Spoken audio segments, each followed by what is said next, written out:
Hello, my name is Allison Warner, and I am the Chief Editor of Orthodontic Products. Thank you for joining us for today's episode of In the Sterilization Room with Jackie, where we talk to infection prevention expert Jackie Dorst about what you need to know to keep you, your staff, and your patients safe during the COVID-19 pandemic. For over 20 years, Jackie has been a consultant specializing in instrument sterilization and infection control and prevention in the dental setting. She has degrees in microbiology and dental hygiene. She has been a featured speaker at the American Dental Association and the American Association of Orthodontists. Jackie, it's great to be back with you. Hi, Allison. Thank you again for having me. We've got some new information to talk about today. Yeah, no, definitely. Well, you recently participated in the OSAP annual conference, and that's actually why we didn't have an episode last week. So we had a little break there. But for our viewers who aren't familiar with OSAP, can you explain a little bit about why orthodontists and their staff should know about it? Well, OSAP is osap.org for the website with it. The 4 letters stand for the Organization for Safety and Asepsis Procedures with it.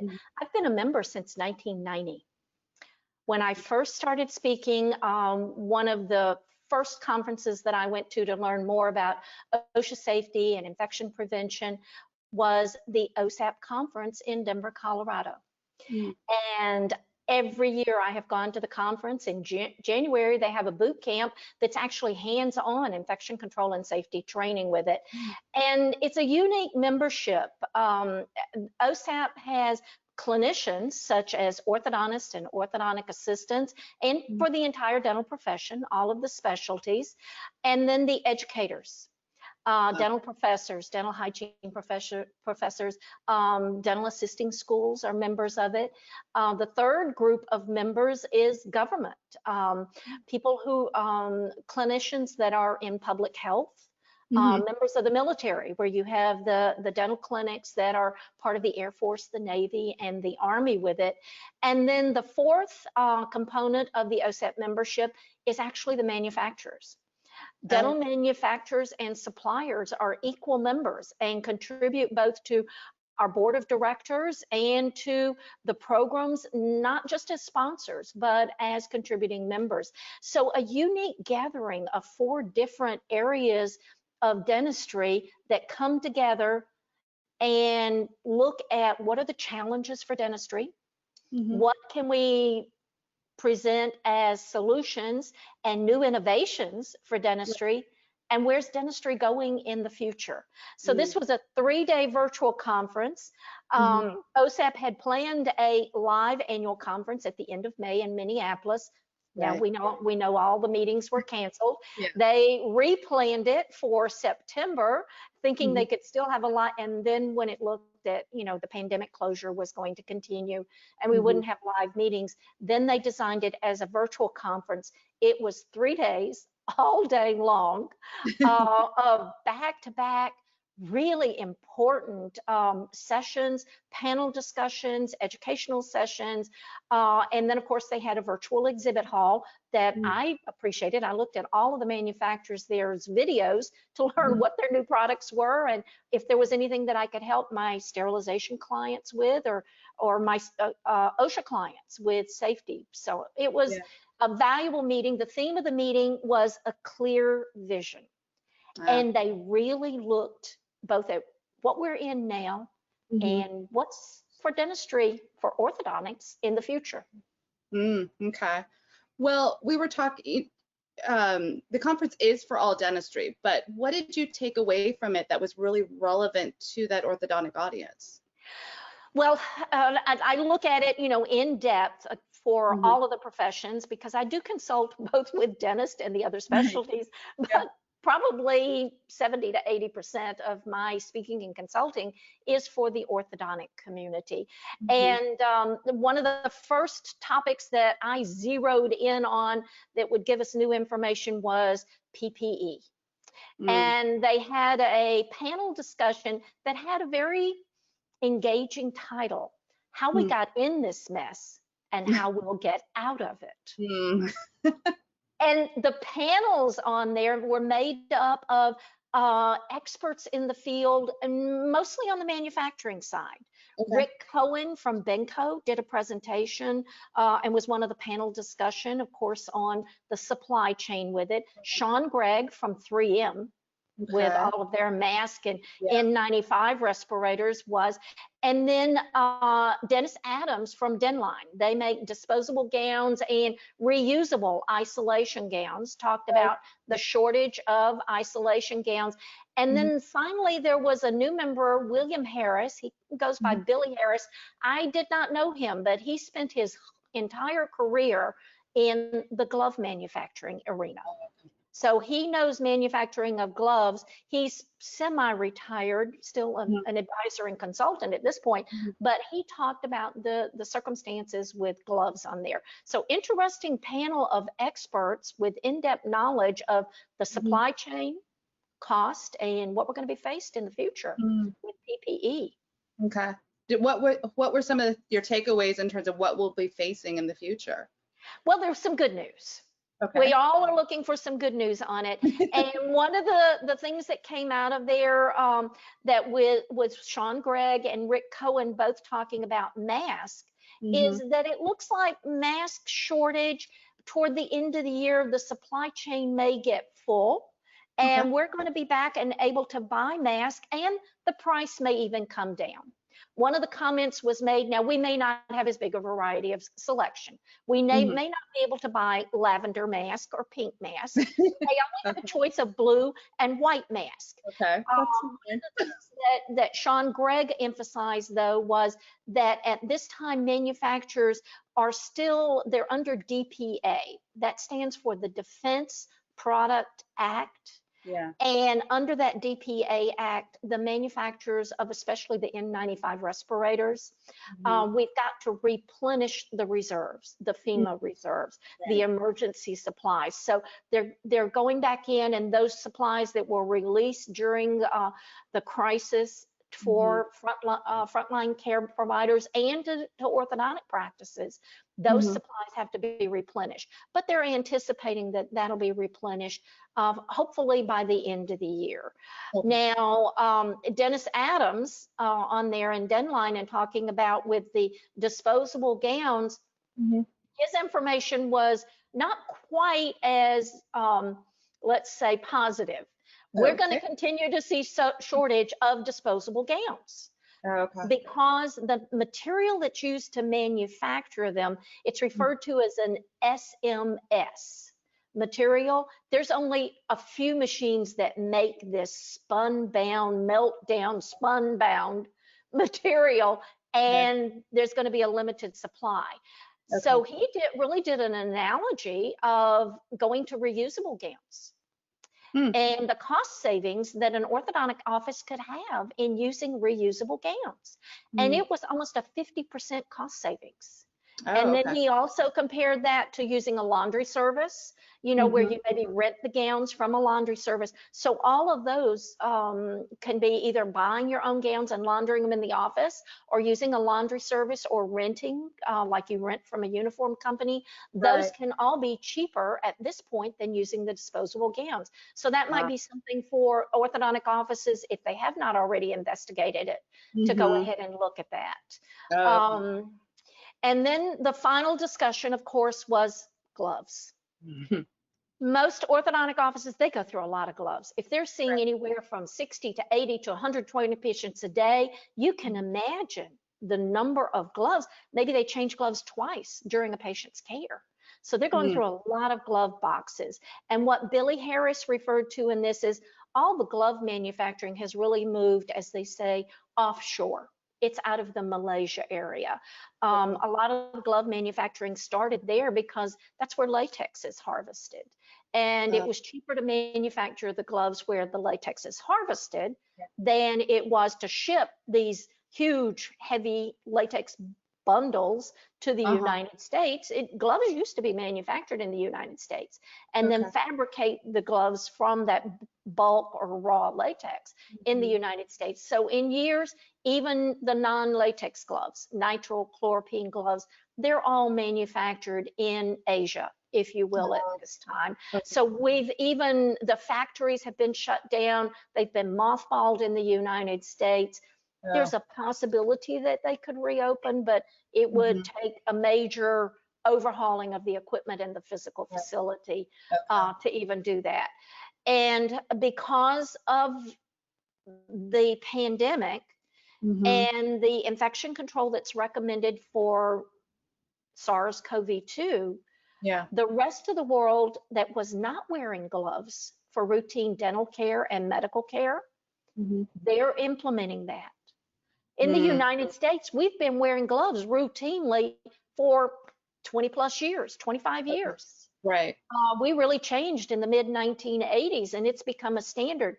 But the Mhm. rest of the world was not routinely wearing those gloves for patient care, both in medical and dental. Okay. So now with the pandemic, heightened awareness of infection control, the rest of the world has now realized the importance of wearing PPE.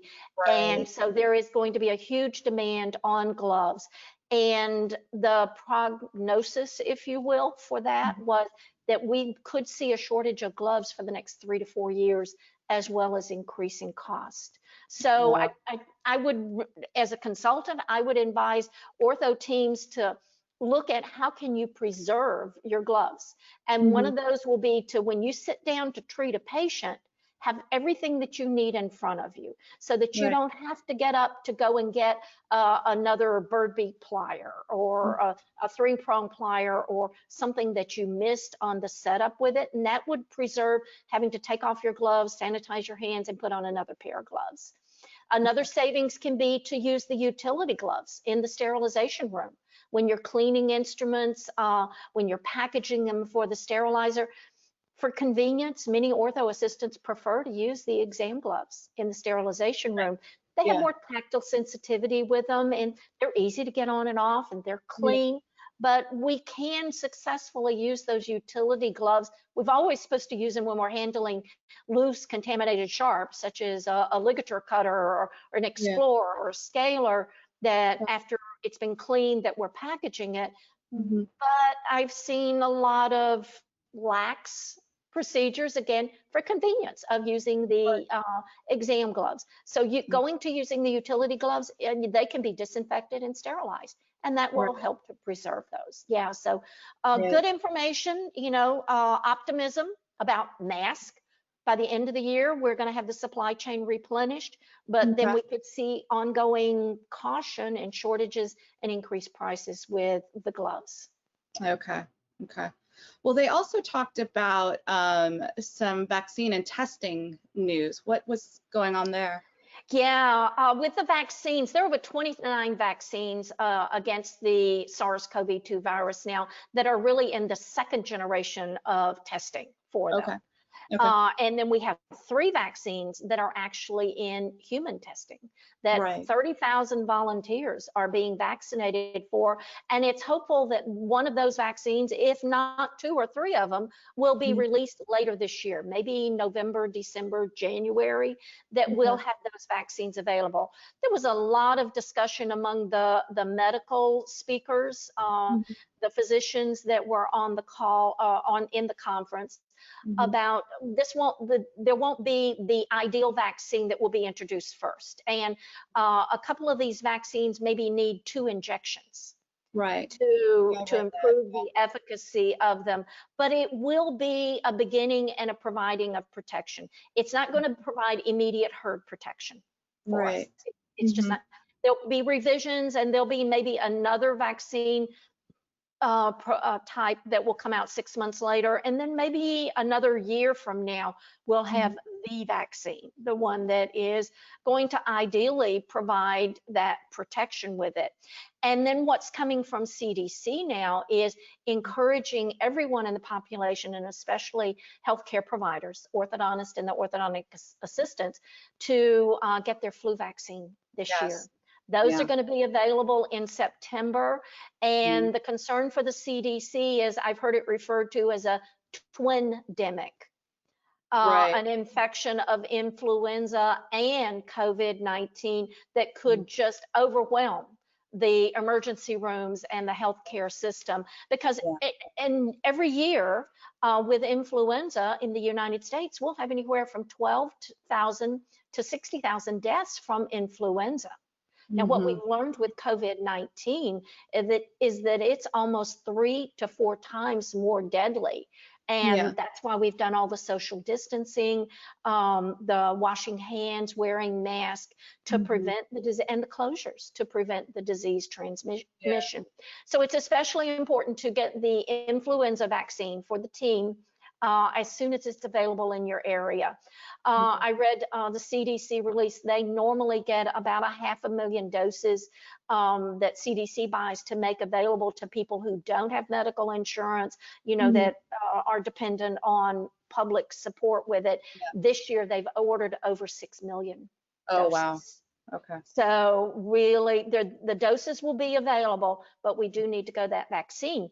And you may have heard in the news that the FDA approved under the emergency use allowance with it, that they approved a new COVID-19 test. Right. It's the saliva direct test. Now, don't think it's an immediate test that you're going to spit in a test tube and bingo, you're going to know, are you positive or not? That test still has to go to a laboratory. So what the advantage of the saliva direct test is, it doesn't require that nasal swab. And you may have heard in the news, the swabs are in short supply. And the reagents that are used to clean up the material, and I'm not going to go into details here, it's a little gross, but to clean up the material that the swab removes, the reagents are in short supply. The saliva direct test eliminates having to use the swab and having to use the reagents. So that saliva can be collected in any sterile container. It still has to be sent off to a lab, and the lab has to do the polymerase chain reaction, the PCR test on it, but eliminating the reagent, the cleansing step of it, and the swab can speed this up and eliminate some of the backlogs, because right now some of the tests are not coming back for a week, and the person's already 2/3 through the time of isolation. If they had to be isolated until they could get a test back, if it takes 7 days to get the test back, after 10 days, they could go return to work with no signs or symptoms or fever with it. So hopefully this test will speed things up. And there's still further developments that we'll look. We're all looking for the immediate test result. I call it the litmus paper test, one that you can put in your cheek. And with HIV and with hepatitis C, the pharmaceutical manufacturers were able to develop these type of tests, but we just don't have it yet for the SARS-CoV-2 virus. Okay. Well, was there any discussion on the aerosol front? There was not as much info. There's still limited information on aerosols. And they looked at the aerosol collection devices, you know, the extraoral that has the disc out to the intraoral, the HVE suction. There was some information that was shared by the dental advisor. The dental advisor had actually done some laboratory tests, and they tested, they used agar plates or nutrient agar plates placed anywhere from 6 inches to 6 feet from their test mannequin, used the intraoral devices and used a collection device. And this is going to be, the information is going to be published in September. So it'll come out in another week or so with the results. Now, again, because testing viruses is so difficult, you have to have live cells or do difficult chemical analysis to test for those, to test for RNA with it. They used bacteria. So this is bacterial tests similar to tests that were done in the 1990s. But it gives us a good comparison of the intraoral HVE suction devices, the extraoral devices, and even they even looked at like some of the splatter-free prophy angles. And how much does that reduce the splatter? So it does give a good comparison of these different devices that we're using to mitigate the aerosols. And of course, always the need for more research. Okay. Okay. Well, you also mentioned when we were talking earlier that there was a panel discussion about how we use what we already know to prepare for the future. What did you take away from that discussion?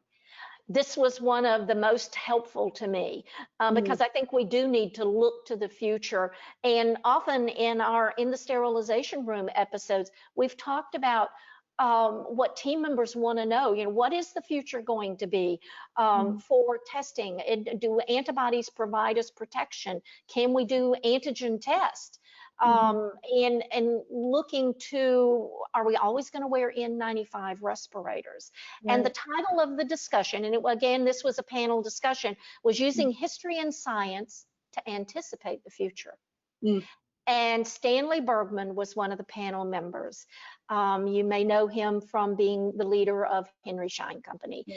And he has such a global perspective Mm, and understands the dental profession, both here in the United States and around the world. And one of the phrases that I took away from this panel discussion was that viruses don't need a passport. mm, They yeah. can hop on a plane, and that's what we're going to see in the future. And Right. what came out of the OSAP conference was we've had infectious diseases prior to COVID-19. Mhm.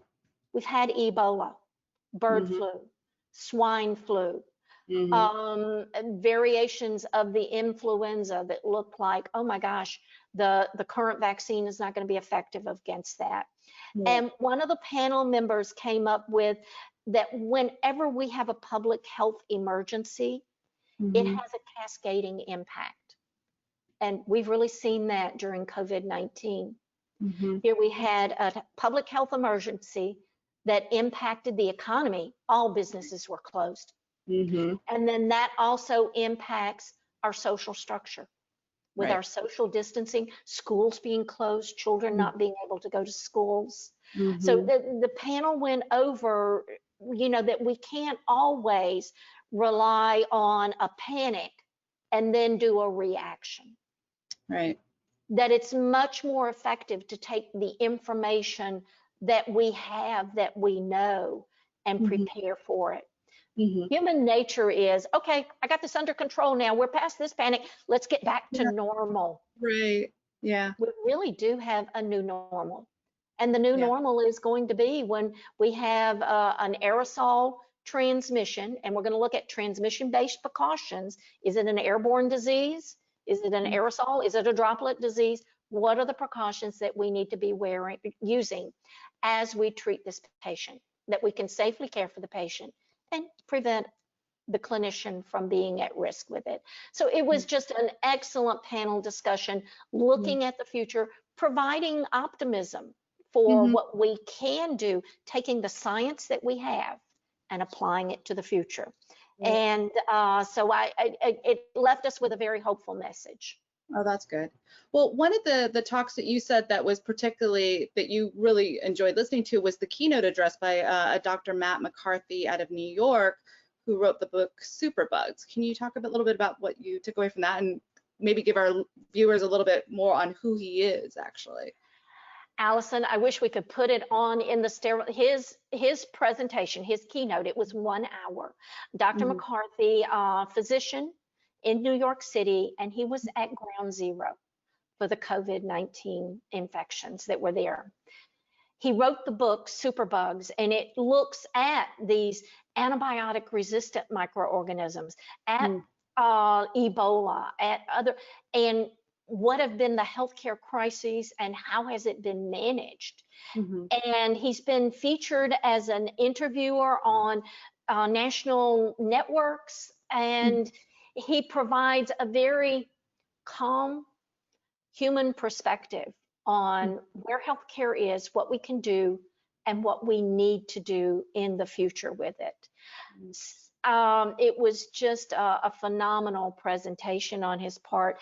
And I think what the one message that I can share with mhm, everyone that is listening to our episode today mhm. is Dr. McCarthy treated over 500 COVID-19 infected patients. He was at ground zero. He was the first physician to treat that many, Okay. and he has not acquired an infection. He has never tested positive. He does not have antibodies. He wore the proper PPE. The N95 respirators protect us. Okay. So as we get back to what our future is, we in the orthodontic office, we need to identify when do we wear that extra aerosol PPE. Right. Doing the fit test and the seal test on N95 respirators when we're wearing them, and to have confidence that we are providing the correct protection. I'd like to close the episode today with share a little personal information. Sure. I was able to go to Garcia Orthodontics last week, and it was my first in-office consultation after the closure. Oh, okay. And this orthodontic team, Dr. Ana Garcia's team, they're doing everything right. I was so proud of them. Now, Dr. Garcia initiated a major sterilization remodel in her sterilization room during closure. At the early April, she contacted me and she said, I'm on an older office and this is an antiquated sterilization room. I listened to your AAO presentation, and Jackie, you talked about that dinosaur dry heat sterilizer. That's what I have. Can you help me? And fortunately, Dr. Garcia's office is in the state where I live, and I could drive to her office. I didn't have to get on an airplane. We did everything digitally, virtually. I did a virtual training session for her staff on the new infection control protocols. And then finally, last week, the new cabinets were installed, the new instrument washer, the new state-of-the-art sterilizer, water filtration system, cassettes for their instruments. And it was such a pleasure to go into that office and see the high level of concern that each one of the team members had as they've reopened their office and providing excellent, safe orthodontic care to each and every one of their patients. So I'd like to, in the future episodes, really physically get back into the sterilization room and talk about with the rest of the viewers what we did to update, tune up, and replace Dr. Garcia's sterilization system. Yes, and we will be doing that. So please tune in for future episodes, and we will take that apart. Yes. That process. Well, Jackie, thank you so much for sharing the information you gained from the conference and your perspective. We will be back next week for the next episode of In the Sterilization Room with Jackie. In the meantime, to catch up on past episodes or to check out the latest orthodontic industry news, visit our website at orthodonticproductsonline.com. Until next time, take care and stay safe. Thanks.